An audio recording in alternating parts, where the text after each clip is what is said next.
Hi, welcome to Infinite Leaders Live, the podcast that shares real life lessons from real life people. We're incredibly fortunate to speak to so many inspirational people from around the world, and we're delighted you've chosen to join us to listen, learn, and share. As usual, I'm joined by Alan Dunstan. Thanks, Lewis, and we're proud again to wear our Tsunami products. Tsunami is the #1 choice for eco sportswear. And I'm really excited by today's guest, and he's going to certainly talk about the things you don't get taught at university or on any courses. And we love your feedback, so please get in touch. You can find us on Instagram, YouTube, and also at theinfinitelearners.com. Be better educators, be better humans. Alan, let's get stuck in. Well, get your pens and papers ready, guys. There's going to be some absolute gems of wisdom coming out of the show today. Pekel is an education leader who has worked at school, district, state, federal, and university levels in the US. Throughout his diverse career, he has sought to bridge research, practice, and policy to help young people from marginalized communities learn and thrive. Ken is currently President and CEO of Search Institute, an internationally recognized not-for-profit organization that conducts applied research and develops practical resources that enhance the capacity of schools, youth programs, and other organizations to help young people be and become their best selves. So Ken, welcome to the show, and tell us a bit about that famous relationships TED Talk that has been so inspiring to Lewis and myself. Well, thank you. First of all, thanks guys for having me on, and to all your listeners, viewers, for tuning in. It's great to have this opportunity to talk about this with an international audience. Search Institute, the organization I lead, actually has a large history of working globally around our work that we focused on with developmental assets in young people's lives, which were the 40 strengths and supports that help young people grow and thrive. But we haven't yet had much opportunity to talk to an international audience on our new work on developmental relationships.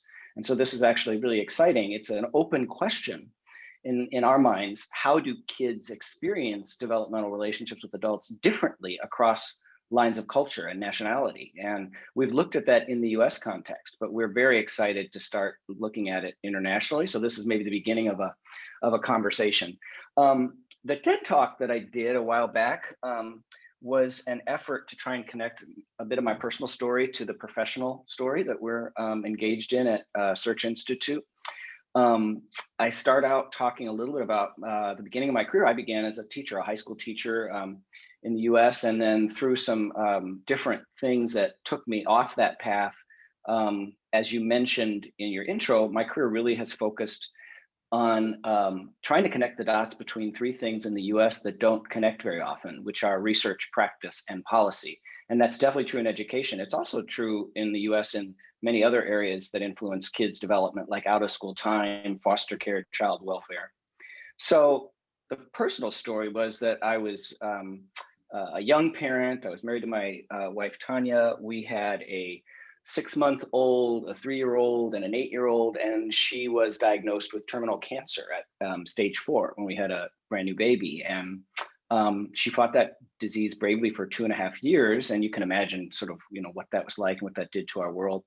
But she ultimately did not win that battle, though I think in other ways she did. And I found myself a young dad with kids that were by that point 3, 5, and 10. Like I just got the ages a little wrong, but the other backstory I actually don't mention in the TED Talk, but I'll share here, was my oldest daughter was actually my stepdaughter from Tanya's first marriage, and I had raised her with Tanya for 8 years. And then her father, who had not been involved in her life, stepped up and claimed custody. And so my wife died in May and my daughter left in July. And now luckily we have continued to maintain that connection, and she's a wonderful young woman now living out in the world, and we've gotten through it. But you can imagine that was pretty traumatic. And so there was a moment at the time, my kids were in a wonderful Montessori preschool here, and the teacher, who was a woman, she and her husband had come to the US from Sri Lanka. As I brought the kids back into that school, actually just my youngest daughter, Victoria, there was a seminal moment I talk about in the TED Talk where it was the first day I brought her back, and the woman, Indrani, followed me up into the parking lot. And she said, "Kent, from this point on, it is all about the relationships, your relationships with those kids. The relationship is a thing." And she was somebody in the TED Talk, I almost wanted to try and imitate her really beautiful Sri Lankan accent. I knew, thank God I didn't do it, because I could never have done it in a way that wouldn't have seemed disrespectful. But when I hear those words, I still hear her talking in those terms. And of course, I just then she went back down in the basement to lead the kids in this small preschool. And I was sort of left sitting there saying, it felt profound, and the relationship is a thing. And what am I going to do with that? Both as an educator and a parent, I'd been focused on everything except the relationship. It was the sort of quality of the school my kids were getting, or the quality of the teaching that I was doing, the curriculum, all this other stuff that is critical. But the relationship had sort of been something that I kind of assumed would happen if the other stuff was right. And so there was just a period where, for 6 years as a single parent, I really just, in addition to doing some work, by that time I was at the University of Minnesota,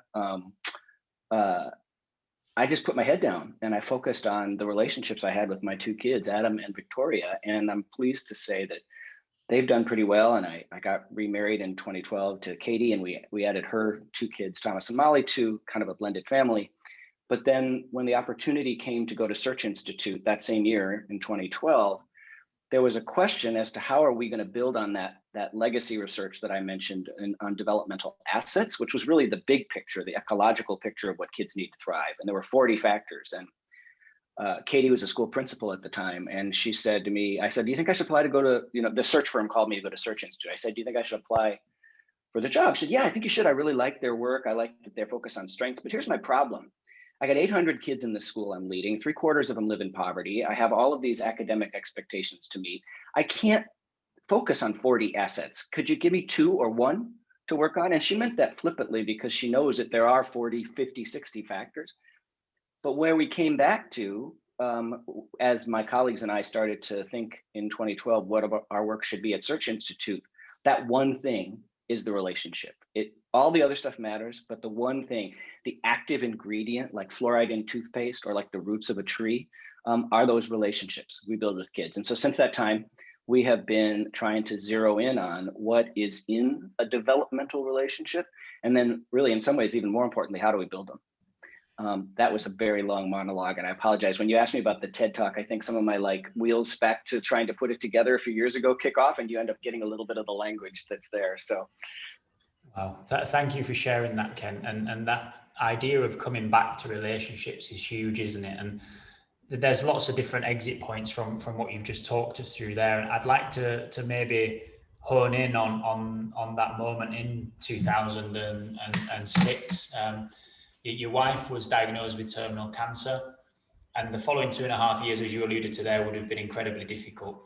Can you talk to what you did through that time to manage your emotions, to manage yourself and the situation, and maybe give us a little bit of an insight into some of the things that really helped along that way, and also after your wife's passing, the things that you did to really try and keep yourself above the water and support those children and your children in the way that you did. You just said the perfect phrase. Keep my head above water. That's for the 2.5 years Tanya was sick. That's all I was doing.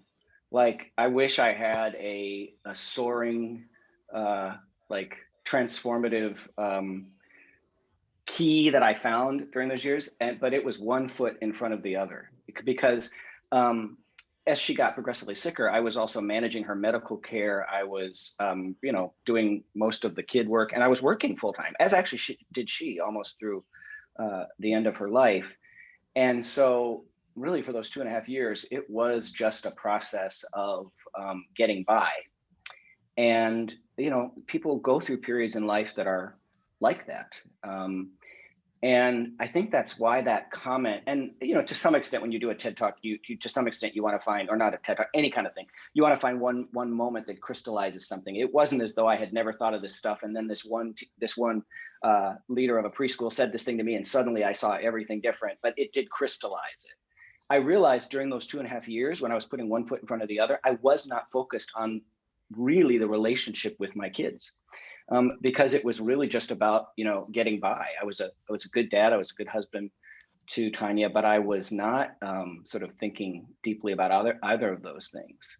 I think after she died, the pivot point in my life, the two pivot points in my life were, one, what we've talked about, an emphasis on relationships, first with my own kids and then in my professional life. The second that was just really tough is I had to give up a lot of other career aspirations that I had, things that I wanted. I mean, what both of you guys are doing, actually working internationally, absolutely something I thought I'd do. And I know you can work in Saudi Arabia or Malaysia or someplace with a family, that is possible. But for me, as a single dad, and given a lot of other different things, including the at the time challenged relationship with my stepdaughter, although I call her my daughter and she calls me dad, who had then moved to New York, it just wasn't in the cards. A lot of those things that I thought I wanted to do. And so there's a repositioning of what your life is going to be about, that you either do or you just end up kind of feeling unfulfilled and like you're not realizing sort of your purpose on the earth. And so for me, the pivot was not being in a school, not being leading a system. Here in the US, we'd call it a school district. What you might say is on the front lines, which I have great respect for, which I think is where the most important work happens, to seeing my role as a capacity builder for people like you, as somebody who is not as directly engaged in direct contact with kids or direct leadership of educators, but is trying to lead an organization that helps people like you, and I'm sure many of your listeners, do what they do better. And I've come to see that actually that is a gigantic missing piece in our field. If you look at the corporate world or you look at medicine, there are a zillion, some good, some not, consultants, capacity building organizations, nonprofits, think tanks. We have comparatively few of those in education that are actually really responsive to the needs of people working directly with kids. You know, we have a lot of people who do research on education and publish stuff, but we have relatively few, certainly in the US context, but I think it's true internationally as well. We have relatively few what we would call intermediary organizations, whose mission is to try and take what's working here and help somebody understand it over there.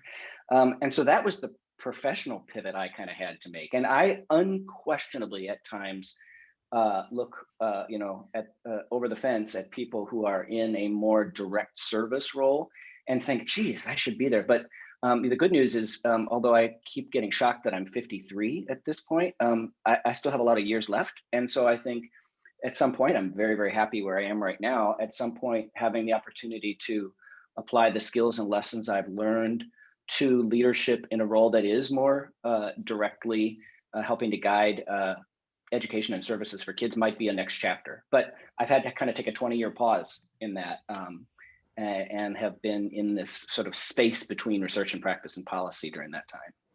So a big opportunity in many respects through a difficult time for you to step back, to understand your sort of purpose and what you're trying to aim to do and what fulfills you.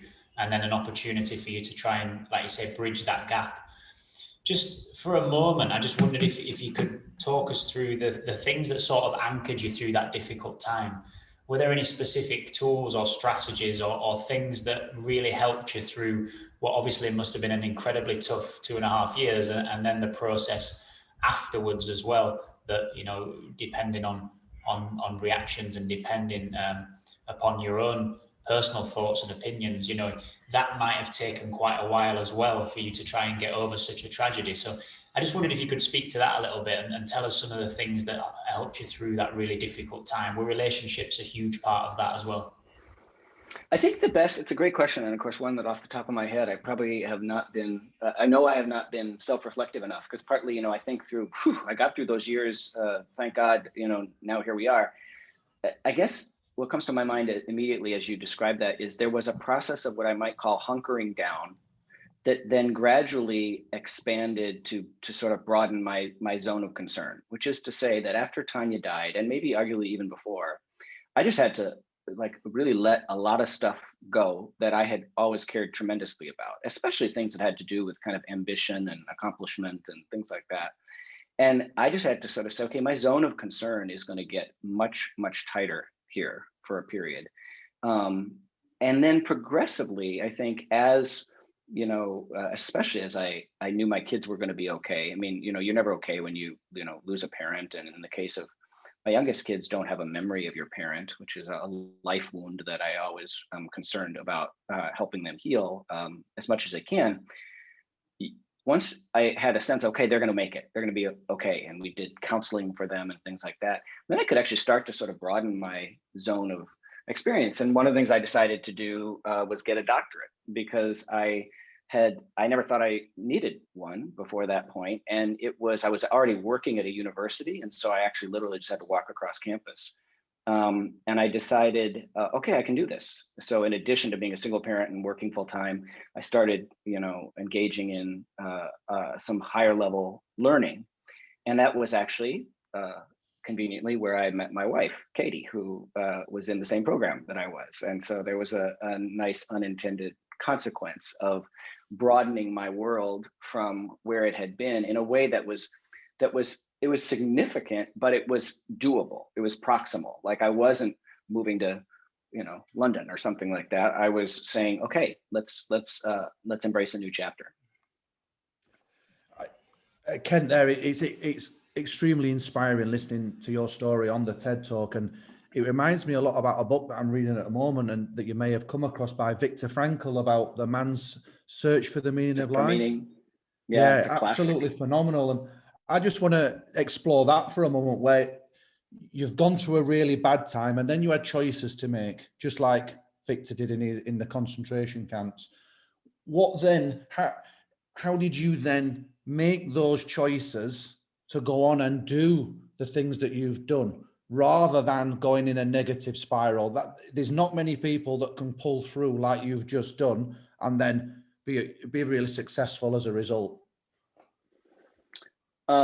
Well, I appreciate that. I'm not, obviously it won't surprise you that life doesn't always feel like that, but it's nice to have that affirmation from the outside looking in. I think that the best answer I can give, and this is actually something I think applies to all of the work that we're all doing in different ways with kids, which is that steps forward and progress forward leads to more progress forward. Which seems like a sort of obvious insight, but I think that the counter experience, Alan, that you just drew happens for far too many kids. Yeah. Which is to say, when you take and I know you're asking me about how I emerged from some difficult life tragedy, and of course I'm trying to apply it to helping a 14-year-old learn to do maths.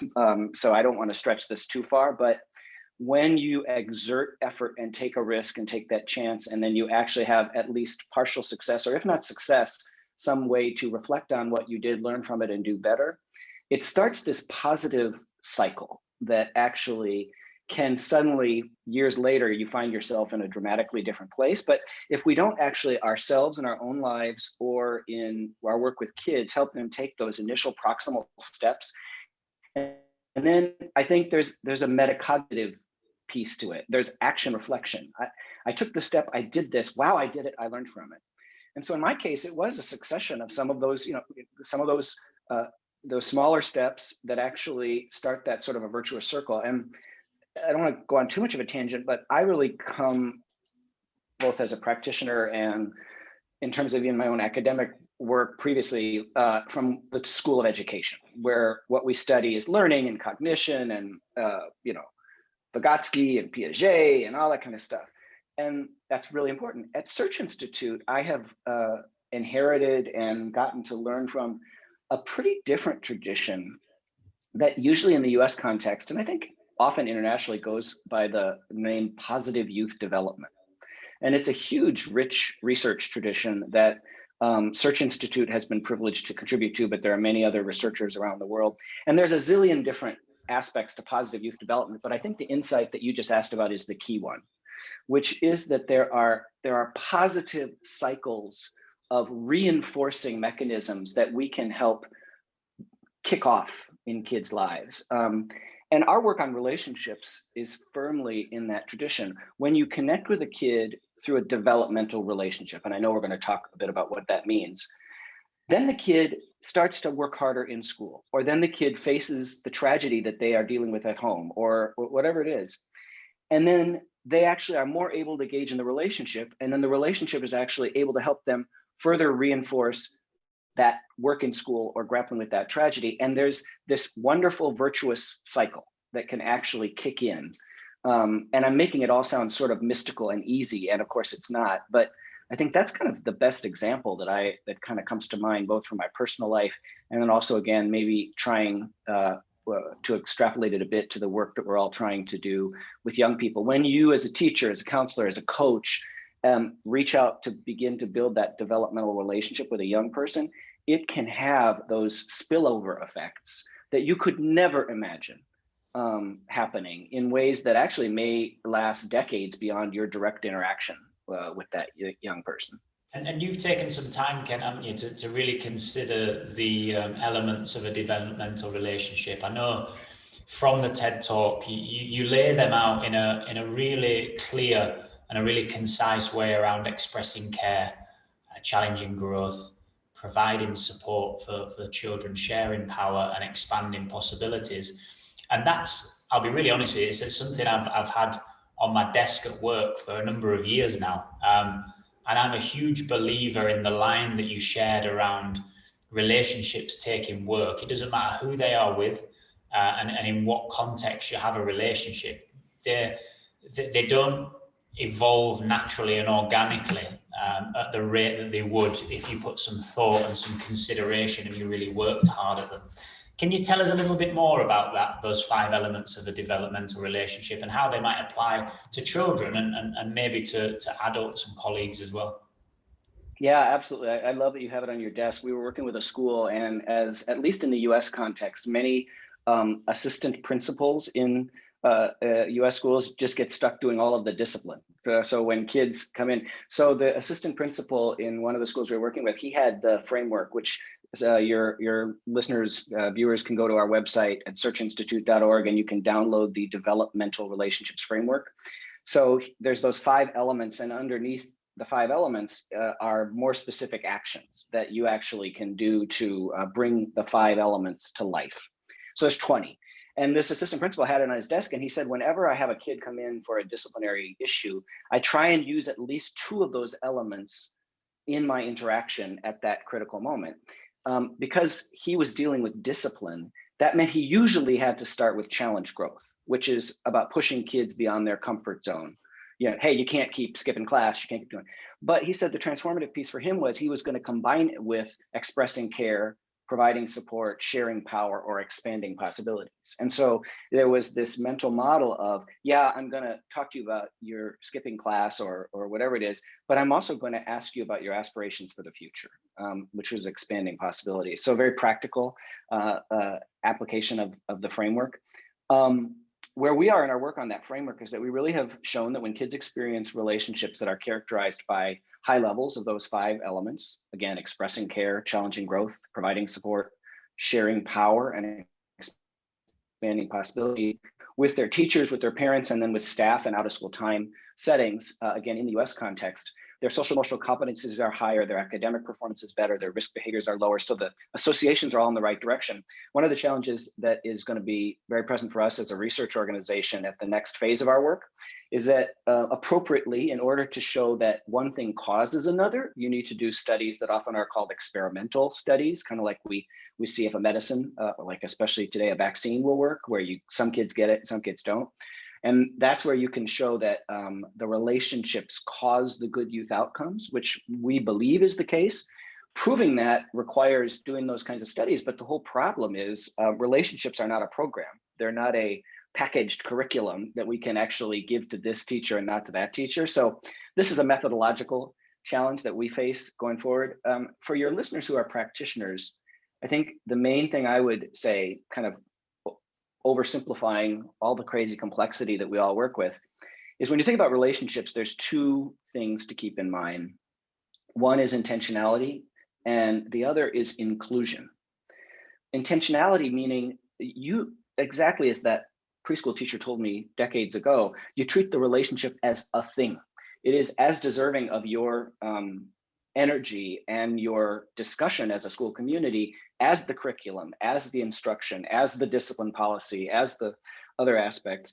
And the simplest way I've kind of found to summarize intentionality is that you think about relationships before, during, and after. Before, when you're planning, when you're planning your individual curriculum as a teacher or your school improvement plan as a school, you think about relationships. What's the role of relationships? During is when you're in that moment of relationship with a kid, you are very aware, I need to always nurture the relationship. If you rupture the relationship, you got nothing. And even when you're pushing a kid, you want to strengthen that relationship. So you're conscious. And then after, you reflect on relationships. I mean, we ask schools all the time, have you ever had a staff meeting devoted to relationships? Have you ever had training? Have you ever had, a personal conversation as part of your evaluation about relationships? So that's intentionality. Inclusion, again, these are simple ideas, but not so easy to do in practice, is you're doing it with all kids. We have met few teachers or staff in youth programs, coaches, who don't build developmental relationships with some kids. Now they exist, but most all of us who get into this work with youth do it because we believe in the power of relationships. The challenge is, are you doing it with all of the kids? And that's both a practical challenge, and sometimes it's a personal challenge of how do I connect with these kids that are a different racial group, a different gender, a different socioeconomic background than I am. And the reason I would highlight both intentionality and inclusion is we found a lot of practitioners who are one or the other, but not both. There are people who are actually super intentional with some kids. They're like, that kid walks into this class, I'm going to connect with them. He walks into my school building, I'm going to connect. But they're not necessarily inclusive. It's not happening with all kids.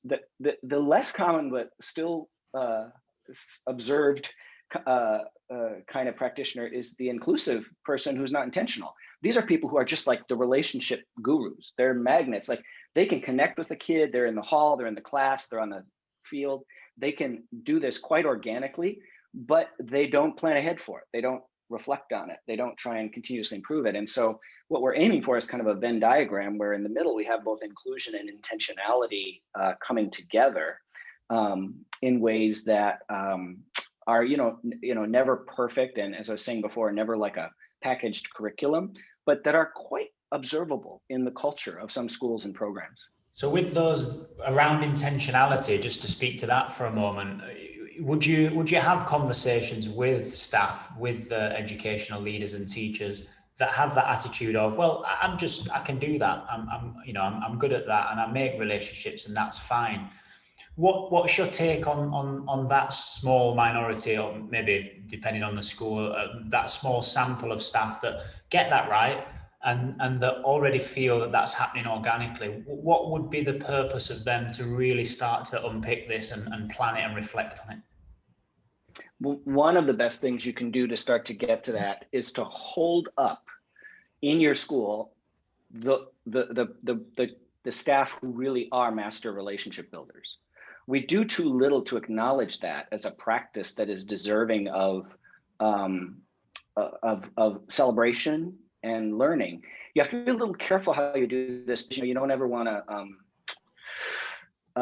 you don't want to have people sort of you don't want to set staff against each other in any way. But if you ask kids in almost any school, and we do this regularly, which teachers or which staff are really good at building relationships, with striking frequency, they can tell you with great clarity and oftentimes great similarity who it is.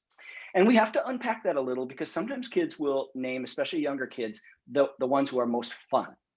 And that's key. Like, that's really important. We can't say it, but a developmental relationship is not always fun. Developmental relationships can at times be very challenging and pushing. And a lot of our best athletics coaches are the masters of this, where they really push kids hard, but the kids welcome it. So you have to frame the question right. But you can very often, in informal ways, find out who the kids in your school or in your programs think are really good at relationships, and you can have them share the things that they do in a staff meeting. You can start to hold it up. What you're aiming for is not like there's one way we're all going to do relationships. You're aiming to elevate relationships to a practice. And so it's something that we actually, as a school community, we talk about, we think about, we seek to inculcate. That doesn't immediately sort of kind of shut down the naysayers that I think just that you were just referencing. But I think in most experiences, those people also want to have great relationships with the kids they're working with. And so if you start to give them some tools, give them some resources, it's a journey that most of them want to make. A lot of us who are involved in change initiatives, both in education and also other areas that serve kids, we frankly have to deal with initiatives that sometimes our people don't really want to undertake. A new curriculum you have to adopt, a new program you have to adopt, a new inspection regime you have to undertake, all that stuff. This is not like that. This is something that the people in our field want to do, and they need space to do it, support to do it, tools to do it. And so it's often not a hearts and minds problem. It's a practical tools problem that we're just in the beginning stages of building out some of those tools. Would it be right to maybe consider that the education that the children are receiving is important in that? And I haven't phrased that particularly well, but what I mean by that is for children to realize who the people are that lead them, that are good at building relationships, the children need to understand what a good relationship is, right? And how that develops. So do you find that that's quite circular in the educating of the children and the educating of the teachers, and the better understanding that comes of recognizing the teachers that make the good relationships, and the teachers themselves recognizing the need to make good relationships? Yeah, more and more we've really been at this work intensively for 6 years now, arguably 7. More and more, when we work with a school or a program, we are encouraging them to introduce the relationships framework to their students.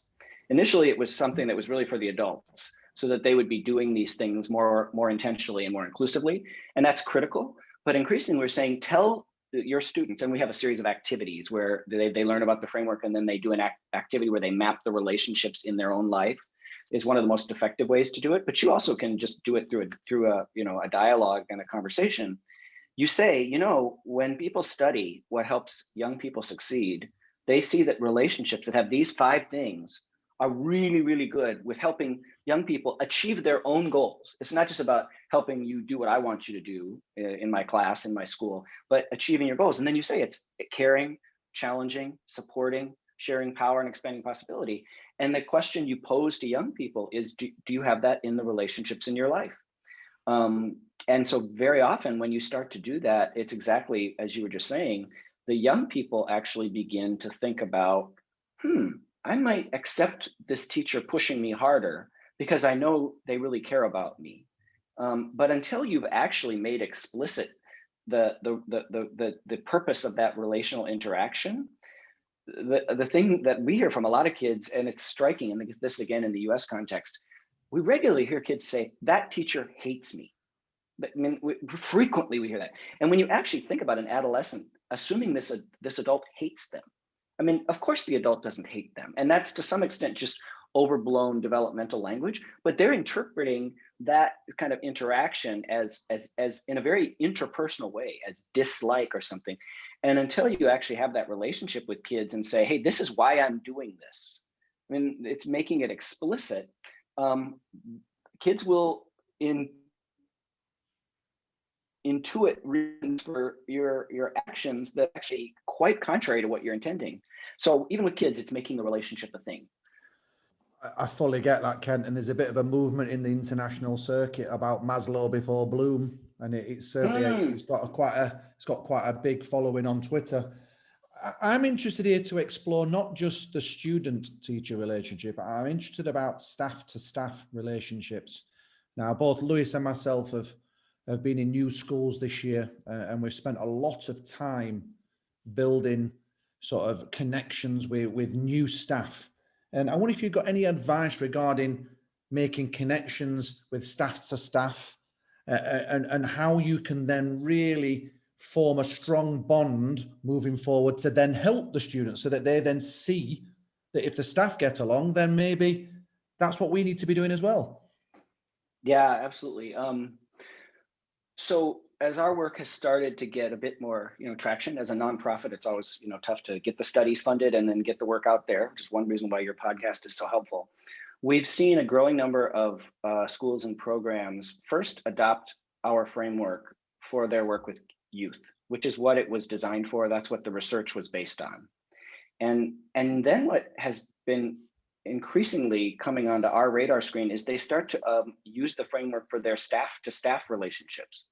They start to ask, well, gee, if we're using this framework for our relationships with kids, shouldn't it be our relationship with each other? So shouldn't we express care, challenge growth, provide support, share power, and expand possibilities? I'll just say from our perspective as a research organization, that's super interesting. I think it is highly deserving of experimentation. We have not done research on that because there is a large body of research on things like trust in schools and on school culture. And we have not yet tried to validate the use of our framework for staff to staff relationships in a rigorous way to show that it actually correlates into better school culture or better youth student performance.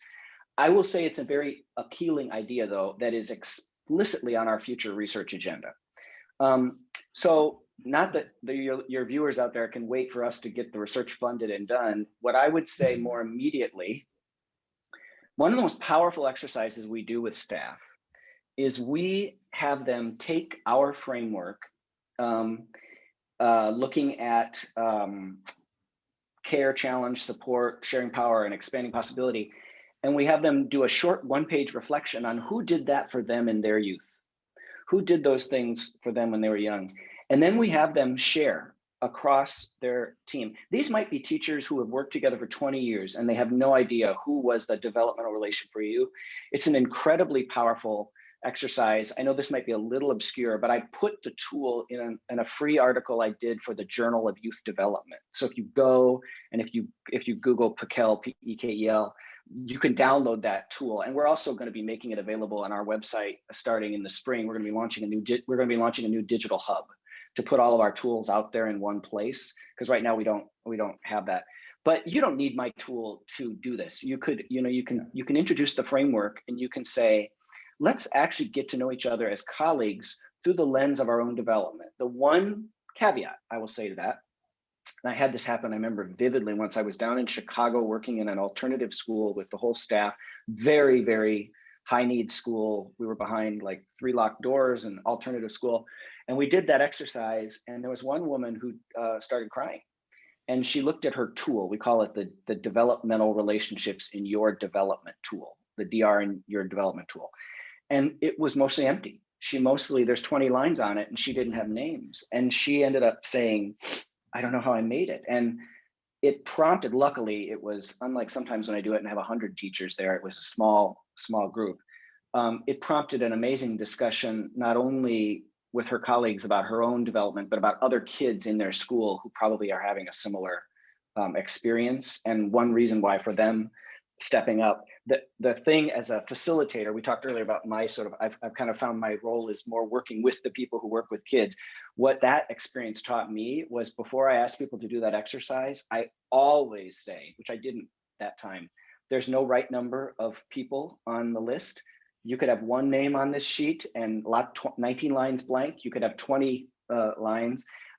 There is no sort of threshold for number of relationships in development that correlates to good outcomes. Sometimes one is enough, like just my mom, my grandpa. Sometimes, 6 are needed. So whenever we do that little exercise now, I try and lower the stress level by saying this is a reflection and sharing exercise. It's not a scientific diagnostic instrument.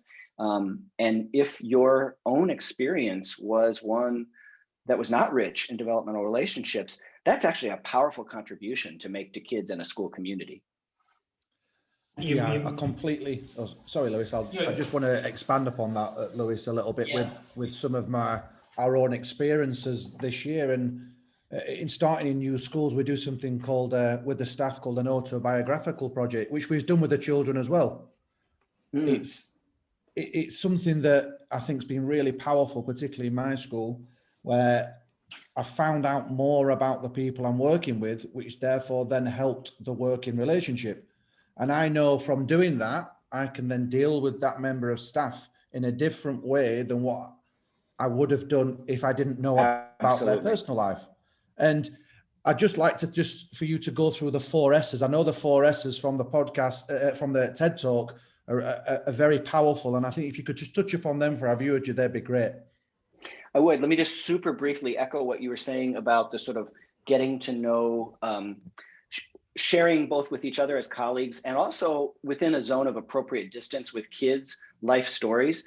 There's a researcher, William Damon, who's at Stanford University. He spent his whole career studying purpose. And in a book that he wrote called Purpose, there was one line that just jumped out at me. And he said, in all of my years of observing educators in schools, and he's an older guy, he's been doing it for a long time. He said, all my years of observing educators in schools, I have never once seen a teacher explain to their students in a positive way why they entered teaching. That I'm not just here for a paycheck. I'm not here because I couldn't get a better job. I'm here because, X. And I'm not sure if, that was William Damon's comment, not mine, but it really struck me that you're leaving off the table a powerful tool with kids for saying, I'm here because I want to be here, because this is what makes me feel fulfilled. This is what makes me happy. In terms of the 4 S's, the 4 S's is a simple interview protocol. We've tried it with definitely thousands of kids, not directly, but through our partners.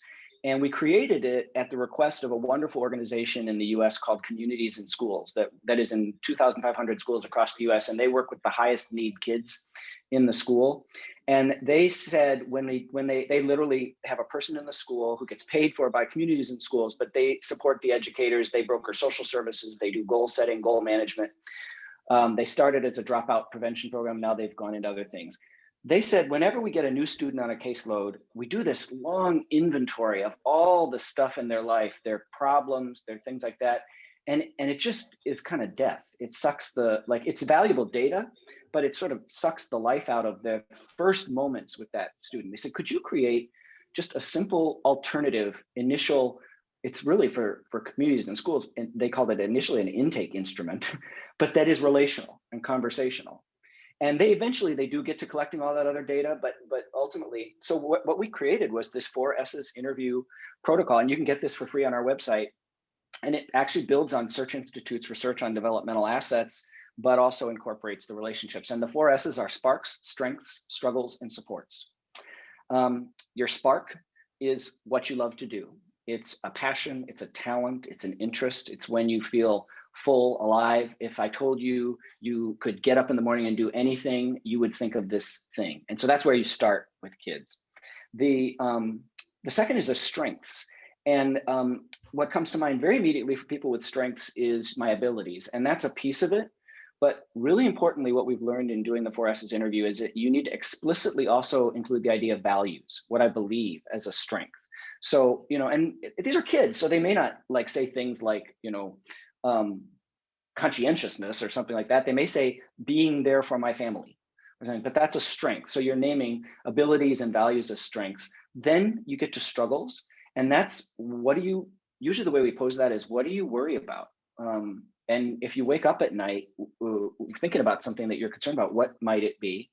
What you'll hear from kids in the struggles section can sometimes just be the normal challenges of adolescence, but sometimes it'll be profound trauma that could deeply influence that kid's involvement in a school, but that would never come out. We've had multiple people, especially through that Communities in Schools project, say that stuff emerged in the struggles discussion that it would have taken months to find out because it was something happening at home, things like that. And then finally are your supports. What are the places? So not just people, but what are the places and people, situations that make you feel most yourself, make you feel safest? And the sequence of the 4 S's really matters. You start with sparks, which it's very easy for the vast majority of kids to talk about. Not all, but the vast majority of kids can say what I love to do. And often it's a sport, it's animals, it's music, it's something like that. Sometimes it's reading. The key there is to validate it every once in a while. Not much. We've seen someone start to suggest that somebody's spark is not a particularly good spark, especially if it involves video games and things like that. And no, you're going to affirm the spark. Then you go on to strengths, where you got them talking about themselves in that positive sense. And it's not until you've talked about sparks and strengths that then you get to struggle, where you hopefully have laid some groundwork. And this is not like a 5-hour conversation. It can be done in 15 minutes. And then you get to supports, where you come out of the struggle, you don't leave it there, and you're talking about where you feel good. The really key thing, last thing I'll say about 4 S's, in addition to the fact that the order matters, is that the second thing is it's just so critical that you don't just do this once and never come back to it. If you do it and it is never mentioned again, then it seemed kind of perfunctory and insincere. So you can come back to it in a couple ways. We have some activities that are very simple to do, where, for instance, you have kids put their sparks on a Post-it note and you place them in the classroom, and you just try and have people guess whose spark is whose. So and kids usually don't know this about each other in many cases. Or you just come back to it through informal conversation. You ask, if the kids spark here in Minnesota where I am, it's starting to snow outside. If it's snowboarding, you ask after it snowed one weekend, did you get out? Did you snowboard? And for the kid, they're like, wow, you remembered that snowboarding is my spark. And the same thing, of course, is especially true with the struggles piece, finding ways to come back. So if you come back to it, and some people have even made like a class roster where they actually have got those fours listed down, and then they actually try and intentionally go back and touch on one of the 4 S's at regular intervals with certain kids. I know that can sound overwhelming to your staff out there, your listeners who are super busy. The good news, though, is almost in every case, it's really interesting stuff. It's stuff that you like to talk about with kids and kids like to talk about. It does require that you make time for it. So it's something that has to be done in a setting where it doesn't feel like, don't do the 4 S's interview when you have 4 minutes with a kid in a super busy classroom before you start instruction. I mean, you do need to make some space for it. Yeah, and it sounds such a worthwhile thing to do, Ken. Going back to what Alan mentioned a little while ago now about staff role modeling that, and obviously staff showing the connection and staff showing an understanding of one another, of who each other are, is only going to have a positive effect on the children. And I know you mentioned there that you sometimes come across colleagues that may have worked together for years and years, that know each other on a very surface level, sort of superficial understanding of maybe likes, dislikes, names of children, names of friends, favorite foods, favorite colors, and actually the deeper stuff and the bits around the 4 S's as a model, which is an incredible takeaway and a really usable sort of concept to be able to apply. The power that gives once you have the understanding and that relationship that is developmental and starting to be a little bit deeper than the superficial level is only going to help connection, is only going to help you achieve success. And I'm a huge believer that is something that really takes that time to invest in.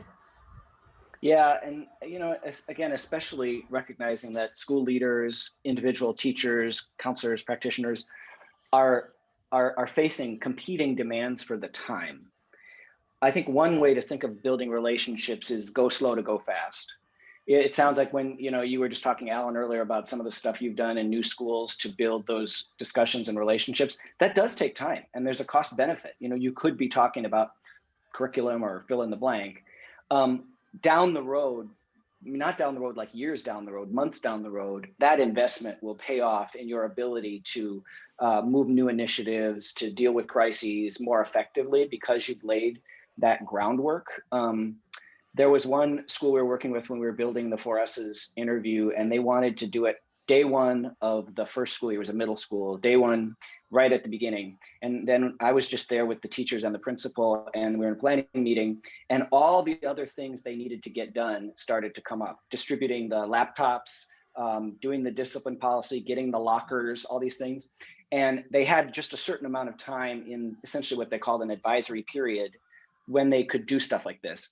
And just as I sat there in the conversation, by maybe 20 minutes of listing all these things, the 4 S's interview was now in the middle of the second week because it kept getting moved back. And it wasn't hard for me as a improvement partner to say, hey, do you see what's just happened? Now we've done all of this process, and your desire to start with this protocol has been bumped back. Could you distribute the laptops later? But that was a big deal because they needed the laptops for other classes. So these aren't easy issues. It's a trade-off. But they ended up putting 4 S's in day one, session one, because they felt like doing that is going to help with those other objectives that they needed to get to eventually. Last thing I should super quickly say about the 4 S's is whether you use it with kids or we do use it with adults all the time too. You literally list the 4 S's before you start. You don't just sort of launch in. You say, I want to know your spark, strength, struggle, supports, and the simple logic of that is you want to be conveying, I want to know your whole self.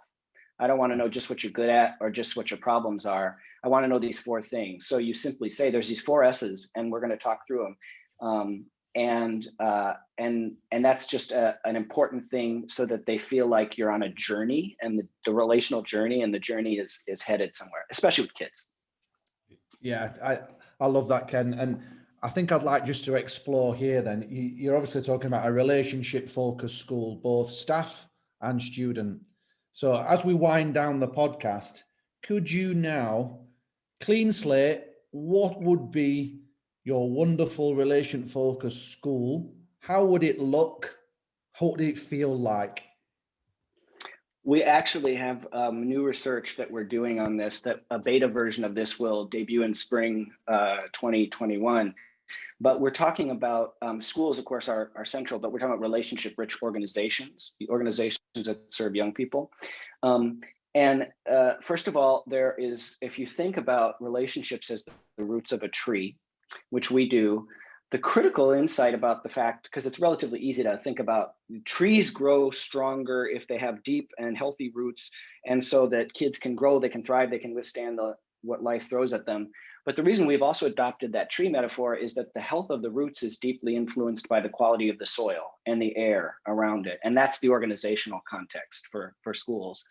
And so on the really important side of some bedrock underneath those roots are structures that enable relationships. You have time for relationships, you provide staff with professional development on relationships and opportunities to collaborate on relationships, and you provide them with some practical tools like the 4 S's interview. You integrate relationships into your hiring. You make it explicit. When my wife was a school principal, she'd say there's a 3-legged stool I'm looking for when I hire teachers. There's their content knowledge of the curriculum, and she said, I'm pretty good at assessing that. And she brought in other teachers to assess that. There's instruction. They'd have them teach a lesson. They'd pay a lot of attention to their previous school experiences. But the third was relationships. And she would say, that's the hardest to assess. And so you hire for relationships and you integrate relationships into your evaluation processes. So that's the bottom, that's the bedrock. But then I think many of your listeners will be familiar, with the old phrase, culture eats strategy for lunch every day. The other piece is that intangible, the culture.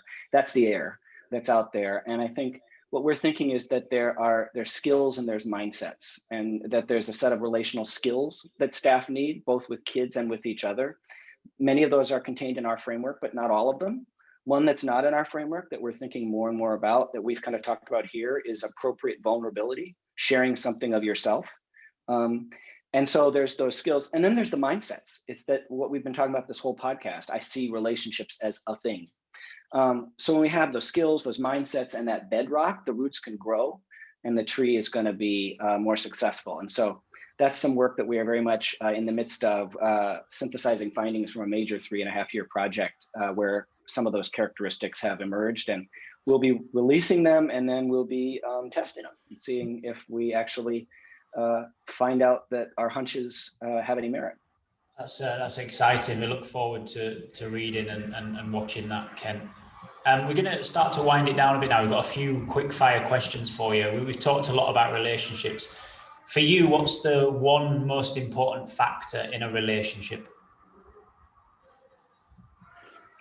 Caring, expressing care. If you weren't here, it would matter to me. You matter to me. I would miss you. The key, though, is that caring is necessary but not sufficient. And that's where you need the other stuff. Okay. Good answer. Great answer. Okay, then 3 world leaders, dead or alive, who you'd like to go out for an evening meal with. Who would they be? Oh my gosh. So that's such an interesting thing. 3 world leaders that I would like to go out for an evening meal with. I would, maybe I'm thinking of it because of both of your country of origin, Winston Churchill. I almost named my son Adam Winston, but my wife objected, thank God, actually, in retrospect. I would allow to do that. Thinking about world leaders sort of eclectically and broadly, I'm going to pick someone who is a hometown hero here in Minneapolis, where I am, whose music has been a huge part of my life. I would like to go out for a meal with Prince, the rock star, super genius performer. So I know that's leader, but I remember when he died, and he died here in Minneapolis, but I mean, the Eiffel Tower and London Bridge and everything was colored purple from Purple Rain. And so I think of, like, how does somebody who grew up like a couple miles from me here have that kind of global influence? And then I guess I'd have to say at this moment of deep division in my own country here in the US, I would like to go out with Barack Obama and try and get his candid understandings. I mean, he's done writing and he's done things like that, but I'm sure there's a million things he can't say about actually where we are as a country at this pivotal moment, especially on issues of race. His current book is very good and has a lot to say about that, but I'm just guessing, especially because I think he likes to drink martinis.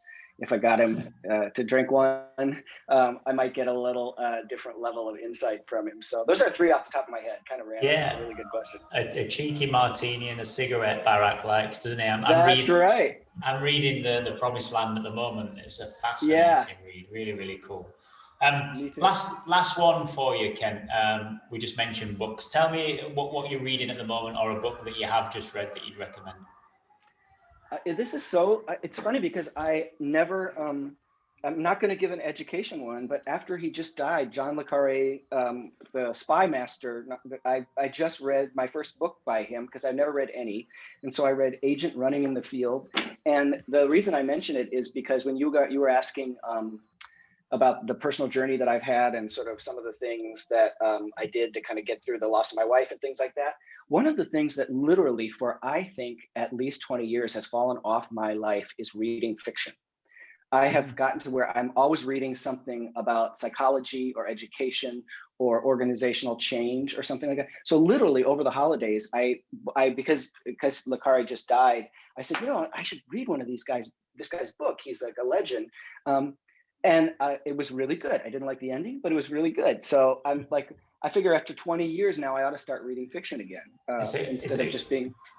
It's a good shout. I was having the exact same conversation with a friend of mine the other day. He mentioned a couple of fiction books, and it wasn't even on my radar. I was like, I haven't read a fiction book for ages. He said, well, do. Exactly. Yeah. It resonates. I read a couple over the Christmas holidays where, I went back to the old SAS books that I used to love reading and I put down the education stuff. And honestly, it was like different world. It was so nice just to take a break from that. Yeah, it really is. And there's so many different things we all can be, we all can be sort of trying to fuel our minds with. So I hope it's okay to give that answer instead of something that's a little more lofty and central to the stuff we've been talking about. Certainly is. Keep it real, Ken. Thanks a lot for your time today. I thoroughly enjoyed our conversation. Thank you, guys. Really appreciate it. Guys, search Infinite Leaders Live on YouTube and IGTV. We're also on all podcast platforms. And remember to visit theinfinitelearners.com. We'll see you next time. Stay safe. Thanks, Ken.